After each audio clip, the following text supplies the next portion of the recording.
नमस्कार दोस्तों, स्वागत है आपका आपके YouTube चैनल सैनिक बुलेटिन में। साथियों, उत्तर प्रदेश विधान परिषद और ब्यूरो ऑफ इंडियन स्टैंडर्ड्स की तरफ से विभिन्न पदों के लिए वैकेंसीज आई हैं, जिसमें भूतपूर्व सैनिकों के लिए रिजर्वेशन है।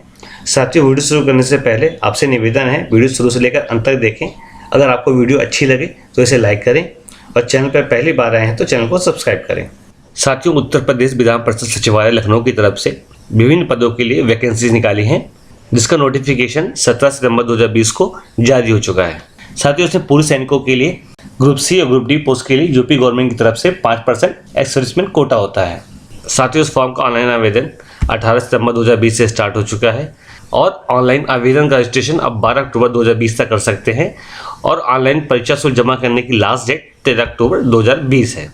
साथियों, वैकेंसीज के बारे में जानकारी लेते हैं। साथियों, समीक्षा अधिकारी पोस्ट के लिए 19 वैकेंसी, अपर निजी सचिव पोस्ट के लिए 23 वैकेंसी, वध लेखक पोस्ट के लिए 9 वैकेंसी, समीक्षा अधिकारी लेखा पोस्ट के लिए 1 वैकेंसी, शोध सहायक पोस्ट के लिए 3 वैकेंसी, सुरक्षा सहायक पुरुष के लिए 5 वैकेंसी, सुरक्षा सहायक महिला के लिए 1 वैकेंसी और उसके बाद संपादक पोस्ट के लिए 1 वैकेंसी, विशेष कार्य अधिकारी प्रकाशन की 1 वैकेंसी और अनुसेवक पोस्ट की 10 वैकेंसी हैं। साथियों, इस वैकेंसी में भूतपूर्व सैनिकों के लिए रिजर्वेशन के बारे में बात करते हैं। साथियों, इसमें लिखा हुआ है, उत्तर प्रदेश के भूतपूर्व सैनिकों, उत्तर प्रदेश के समाज के दिव्यांग अभ्यर्थियों को शासकीय नियमों के अनुसार उक्त वर्ग हेतु रिक्त बनने पर आरक्षण मान्य होगा। इसके साथ ही ये भी लिखा हुआ है, भूतपूर्व सैनिकों को उनके लिए रिक्तियां उपलब्ध होने पर केवल समूह गा एवं घा के पदों पर आरक्षण अनुमन्य होगा। यानी कि साथियों, इन वैकेंसियों में जो पद ग्रुप सी और ग्रुप डी में आते हैं उसमें एक्स सर्विसमैन के लिए कोटा मिलेगा। साथियों, हम आगे देखेंगे किन किन वैकेंसियों में एक्स सर्विसमैन कोटा है और किन वैकेंसियों में ओनली एज रिलैक्सेशन मिलेगा। साथियों, एजुकेशन क्वालिफिकेशन के बारे में बात करते हैं। इसमें विशेष कार्य अधिकारी प्रकाशन के लिए साहित्य या सामाजिक विषय में मास्टर डिग्री होनी चाहिए और उसमें पुस्तकालय विज्ञान में एक्सपीरियंस होना चाहिए। वहीं संपादक पोस्ट के लिए किसी साहित्य या सामाजिक विषय में मास्टर डिग्री होनी चाहिए और संपादन का 5 वर्ष का अनुभव होना चाहिए। साथियों, वहीं व्रत लेखक पोस्ट के लिए इंटरमीडिएट यानी 10+2 होना चाहिए और हिंदी शॉर्ट हैंड में 144 वर्ड पर मिनट और अंग्रेजी शॉर्ट हैंड में 120 वर्ड पर मिनट की स्पीड होनी चाहिए। वहीं समीक्षा अधिकारी पोस्ट के लिए ओनली ग्रेजुएशन मांगा है। वहीं अपर निजी सचिव पोस्ट के लिए ग्रेजुएशन होना चाहिए और उसके साथ ही हिंदी शॉर्ट हैंड में हिंदी टाइपिंग आनी चाहिए और कंप्यूटर का विज्ञान होना चाहिए। वहीं साथियों, समीक्षा अधिकारी लेखा पोस्ट के लिए कॉमर्स से ग्रेजुएशन होना चाहिए और कंप्यूटर का O लेवल का सर्टिफिकेट होना चाहिए। साथियों, सुरक्षा सहायक पुरुष पोस्ट के लिए कैंडिडेट्स को इंटरमीडिएट यानी 10+2 पास होना चाहिए और इसके साथ ही कुछ फिजिकल स्टैंडर्ड्स होने चाहिए, जैसे उनकी हाइट 1.68 मीटर, उनका वेट 59 kg और सीना 86 सेंटीमीटर बिना फुलाए हुए और 91 सेंटीमीटर फुलाकर होना चाहिए। साथियों, जो ex serviceman Indian army, navy और वायुसेना से रिटायर्ड हुए हैं और इसके साथ ही पुलिस, प्रांतीय सशस्त्र पुलिस, प्रांतीय रक्षक दल यानी PRD, NCC, टेरिटोरियल आर्मी और होमगार्ड्स का अनुभव है, उनको इस पोस्ट के लिए यानी सुरक्षा सहायक पुरुष पोस्ट के लिए वेटेज दिया जाएगा, यानी उनको इस पोस्ट के लिए प्रायोरिटी दी जाएगी।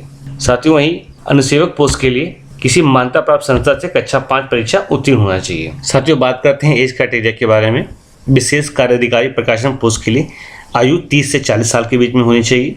वहीं वक्त लेखक पोस्ट के लिए 22 से 40 साल के बीच में होना चाहिए और अनुसेवक पोस्ट के लिए 18 से 40 साल के बीच में होना चाहिए।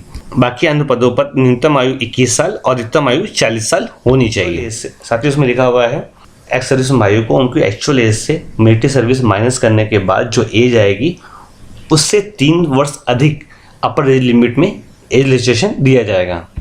साथियों, इस वैकेंसी में सुरक्षा सहायक पुरुष, सुरक्षा सहायक महिला और अनुसेवक पोस्ट के लिए ही एक्स सर्विसमैन कोटा मिलेगा। बाकी अन्य पदों पर एक्स सर्विसमैन भाइयों को अपर एज लिमिट में एज रिलैक्सेशन दिया जाएगा। साथियों, बात करते हैं सैलरी के बारे में। साथियों, विशेष कार्य अधिकारी प्रकाशन पोस्ट के लिए 78,800 से 2,09,200 सैलरी मिलेगी। वहीं संपादक पोस्ट के लिए 56,100 से 1,67,500 सैलरी मिलेगी। वहीं वध लेखक पोस्ट के लिए 56,100 से लेकर 1,67,500 होगी। वहीं समीक्षा अधिकारी पोस्ट के लिए 47,600 से 1,51,100 होगी। अपर निजी सचिव पोस्ट के लिए 47,600 से 1,51,100 होगी। समीक्षा अधिकारी लेखा पोस्ट के लिए 47,600 से 1,51,100 होगी। साथियों शोध सहायक पोस्ट के लिए 35,400 से 1,12,400 होगी। साथियों सुरक्षा सहायक पुरुष पोस्ट के लिए 21,700 से 69,100 होगी। सुरक्षा सहायक महिला पोस्ट के लिए 21,700 से 69,100 होगी। वही अनुसेवक पोस्ट के लिए 18,000 से 56,900 होगी। साथियों इसमें आवेदन शुल्क के बारे में बात करते हैं। साथियों जो भूतपूर्व सैनिकों के कॉलम के आगे तदेय वर्ड यूज हुआ है, इसका मतलब है अगर एक सर्विसमैन भाई अगर सामान्य कैटेगरी में आते हैं तो उनको 1,050 रुपये फीस देनी होगी। अन्य पिछड़ा वर्ग में आते हैं तो उनको 1,050 फीस देनी होगी। अगर वो अनुसूचित जाति में आते हैं, अगर वो अनुसूचित जनजाति में आते हैं तो 800 रुपये उनको आवेदन शुल्क देना होगा। साथियों इस फॉर्म को ऑनलाइन आवेदन करना है, जिसकी वेबसाइट एड्रेस है www.upsrecruitment.org। साथियों इसके एडवर्टाइजमेंट में ऑनलाइन आवेदन पत्र भरने से संबंधित सभी दिशा निर्देश दिए गए हैं। अगर आप इस एडवर्टाइजमेंट को पढ़ना चाहते हैं तो आप इसे सैनिक बुलेटिन के टेलीग्राम चैनल से डाउनलोड कर सकते हैं, जिसका लिंक डिस्क्रिप्शन बॉक्स में दिया गया है। साथियों अगर किसी पूर्व सैनिक को इसको ऑनलाइन आवेदन करने में कोई कठिनाई आ रही है या कोई क्वेरी करनी है तो उसमें दिए गए नंबर 8960598833 7275 858832 और ईमेल एड्रेस upvpr2020@gmail.com पे कांटेक्ट करके अपनी समस्या का समाधान कर सकते हैं। साथियों बात करते हैं नेक्स्ट वैकेंसी के बारे में। साथियों next vacancy bureau of Indian standards के अंतर्गत निकल कर आई है। यह डिपार्टमेंट ऑफ कंज्यूमर अफेयर्स के अंतर्गत आता है, जिसमें स्टेनोग्राफर, सीनियर सेक्रेटरी असिस्टेंट और जूनियर सेक्रेटरी असिस्टेंट पोस्ट के लिए एक्स सर्विसमैन कोटा अवेलेबल है। जिसमें स्टेनोग्राफर पोस्ट के लिए एक्स सर्विसमैन के लिए vacancy, senior secretary assistant post के लिए एक्स सर्विसमैन भाइयों के लिए 7 वैकेंसी और जूनियर सेक्रेटरी असिस्टेंट पोस्ट के लिए 30 वैकेंसी रिजर्व है। साथियों एजुकेशन क्वालिफिकेशन के बारे में बात करते हैं। इसमें स्टेनोग्राफर पोस्ट के लिए ग्रेजुएशन होना चाहिए, इसके साथ ही कंप्यूटर का नॉलेज होना चाहिए और शॉर्ट हैंड का ज्ञान होना चाहिए। वहीं सीनियर सेक्रेटरी असिस्टेंट पोस्ट के लिए ग्रेजुएशन होना चाहिए, कंप्यूटर का नॉलेज होना चाहिए और वहीं जूनियर सेक्रेटरी असिस्टेंट पोस्ट के लिए ग्रेजुएशन होना चाहिए और कंप्यूटर नॉलेज होना चाहिए और इसके साथ ही टाइपिंग स्पीड भी होनी चाहिए। साथियों बात करते हैं एज कैटेगरी के बारे में। इसमें एक्स सर्विसमैन भाइयों को जो जनरल कैटेगरी से बिलोंग करते हैं उनको अपनी एक्चुअल एज से मिलिट्री सर्विस माइनस करने के बाद 3 साल तक और एज रिस्ट्रिक्शन दिया जाएगा। वहीं जो ओबीसी कैटेगरी में एक्स सर्विसमैन आते हैं उनको अपनी एक्चुअल एज से मिलिट्री सर्विस माइनस करने के बाद अपर एज लिमिट में 6 साल का एज रिस्ट्रिक्शन दिया जाएगा। जो एक्स सर्विसमैन ST/SC से बिलोंग करते हैं उनको अपनी एक्चुअल एज से मिलिट्री सर्विस माइनस करने के बाद अपर एज लिमिट में 8 साल एज रिस्ट्रिक्शन दिया जाएगा। साथियों बात करते हैं एप्लीकेशन फीस के बारे में। इसमें एक्स सर्विसमैन भाइयों को ग्रुप सी पोस्ट के लिए यानी जिन वैकेंसीज के बारे में हमने आपको बताया है उसके लिए कोई एग्जामिनेशन फीस नहीं देनी होगी, यानी एक्स सर्विसमैन इसकी एप्लीकेशन फीस के लिए एग्जेम्प्टेड हैं। साथियों इस फॉर्म को अप्लाई करने की लास्ट डेट 26 सितंबर 2020 है और इसका एडमिट कार्ड 20 अक्टूबर 2020 को रिलीज हो जाएगा और इसका ऑनलाइन एग्जाम 8 नवंबर 2020 को कंडक्ट होगा। साथियों इस फॉर्म को ऑनलाइन आवेदन करना है, जिसका वेबसाइट एड्रेस है www.bis.gov.in।